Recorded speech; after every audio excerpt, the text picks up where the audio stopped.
असं आहे की इथे राष्ट्रीय केमिकल अँड फर्टिलायझर हा मोठा उद्योग या ठिकाणी 1978 साली या ठिकाणी आला. आमच्या भूमिपुत्रांनी त्याला संपूर्ण जागा दिली आणि 1983 ला हा प्रकल्प सुरू झाला. खरं तर ही जी जागा आहे, ही ॲक्विजिशनचा अधिकार हा जिल्हाधिकारी रायगड, जसं आत्ता आपण बघितलं असं एम-आय-डी-सी ॲक्वायर जागा करते, सिडको करते. पण त्यावेळेला जिल्हाधिकाऱ्याच्या माध्यमातून ही जागा ॲक्वायर झाली आणि हा प्रकल्प त्या ठिकाणी उभा राहिला. काही अंशी प्रकल्पग्रस्त त्या त्या प्रकल्पामध्ये नोकरी मिळाली. पण जे उर्वरित 141 प्रकल्पग्रस्त आहेत त्या ठिकाणी, त्यांना न्याय मिळाला नाही. त्याच्यामध्ये कोर्ट आणि या सगळ्या गोष्टी झाल्या.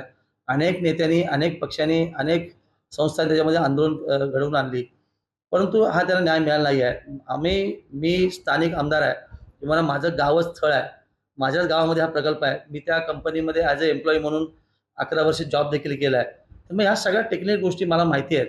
आज रायगड जिल्ह्यामध्ये खूप मोठ्या प्रमाणात उद्योग या ठिकाणी येतात. आमचं उद्योग येण्याला परिपूर्ण समर्थन निश्चित आहे.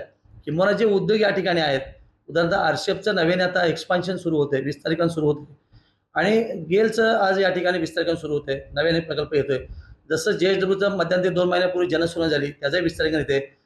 असं या ठिकाणी असणारे जे मोठे उद्योग आहेत, IPCL आहे, आमचा त्याला सखोल पाठिंबा आहे. पण त्या प्रकल्पाला जे बाधित प्रकल्पग्रस्त आहेत, त्यांना सरकारच्या नियमाप्रमाणे 80% भूमिपुत्रांना नोकरी मिळालीच पाहिजे.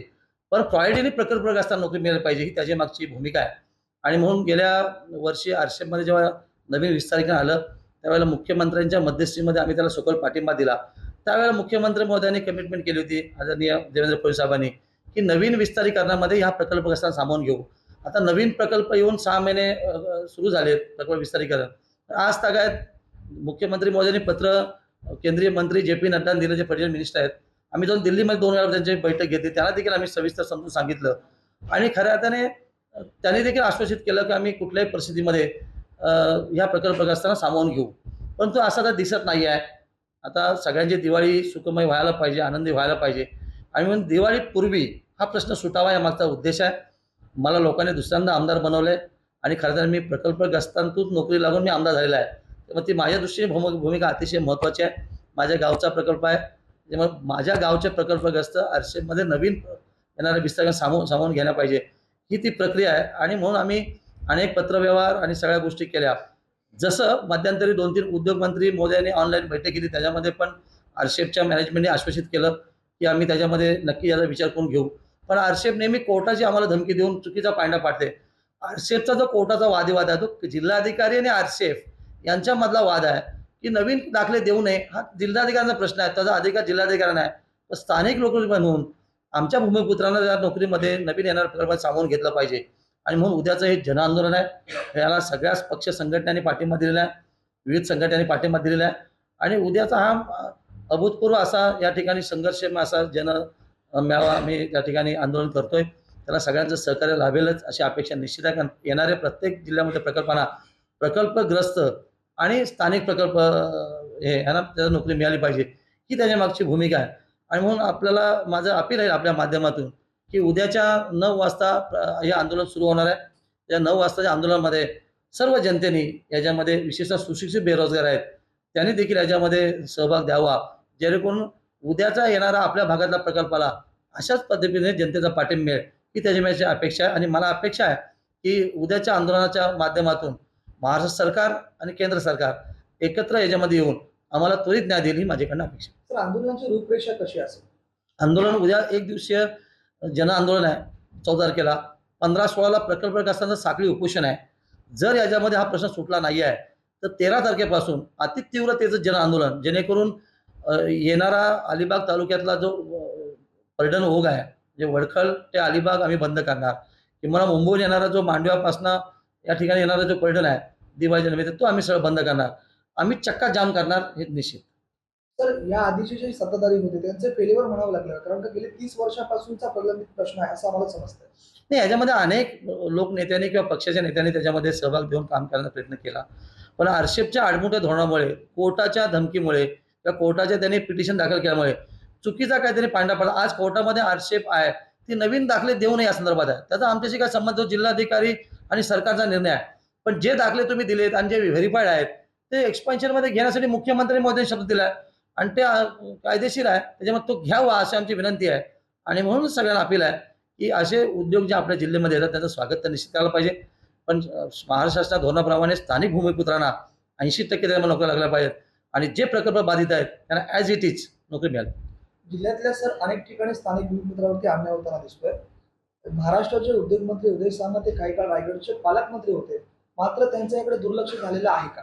नाही असं म्हणता नाही, कारण मध्यंतरी 10 दिवसापूर्वी आरशेप जिल्हाधिकारी आणि लोकप्रतिनिधी अशी त्यांनी VC वरती मिटिंग घेतली. त्याच्यामध्ये पण त्यांनी त्यांच्या परिभाषेत सांगितलं की मी उद्योगमंत्री आहे, माझ्या येणाऱ्या उद्योगांचा ओघ जास्त आहे आणि भूमिपुत्रांचा रोष खूप वाढला. त्याच्यामुळे भूमिपुत्रांना ज्यांची जागा गेली त्यांना ॲज इट इज त्याच्यामध्ये सामावून घ्यायला पाहिजे. मग MIDC असेल, सिडको असेल किंवा जिल्हाधिकारी ॲक्विजिशन असेल, जे जे प्रकल्प या ठिकाणी येतात तिथल्या भूमिपुत्रांना नेण्यासाठी आमचे उद्योगमंत्री अतिशय प्रतिष्ठा आणि मला असं वाटतं उद्या उद्योगमंत्री याच्यामध्ये प्रमुख भूमिका घेऊन खऱ्या अर्थाने भूमिपुत्रांना न्याय देतील.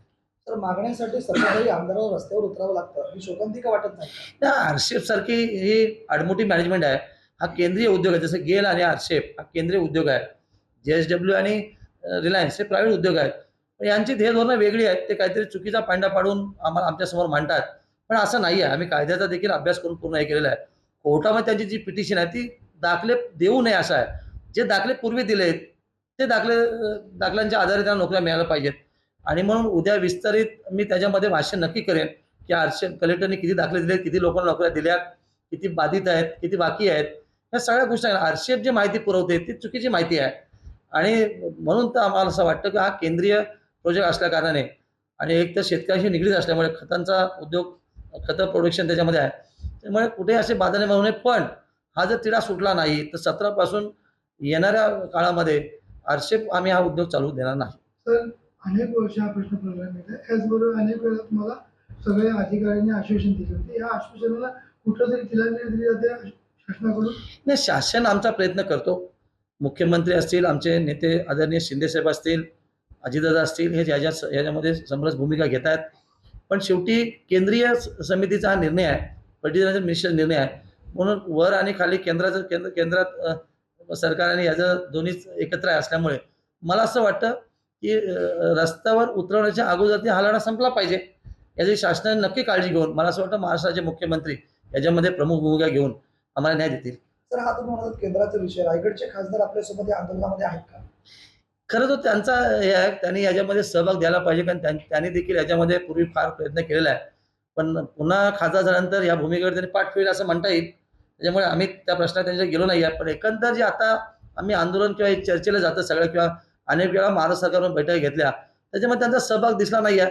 मला अपेक्षा आहे की ते देखील याच्यामध्ये सहभाग देतील. उद्या समोर जर मिटला नाही किंवा जर पुढची रणनीती कशी असते?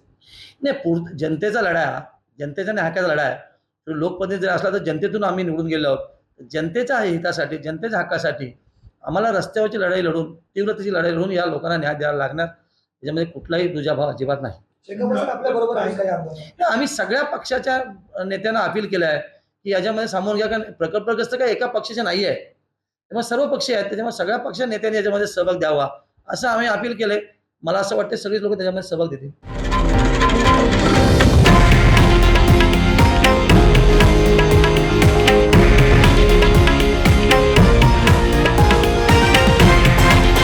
हे आहे देशातील नंबर 1 न्यूज नेटवर्क आणि आपण पाहत आहात TV9 मराठी, एकमेव.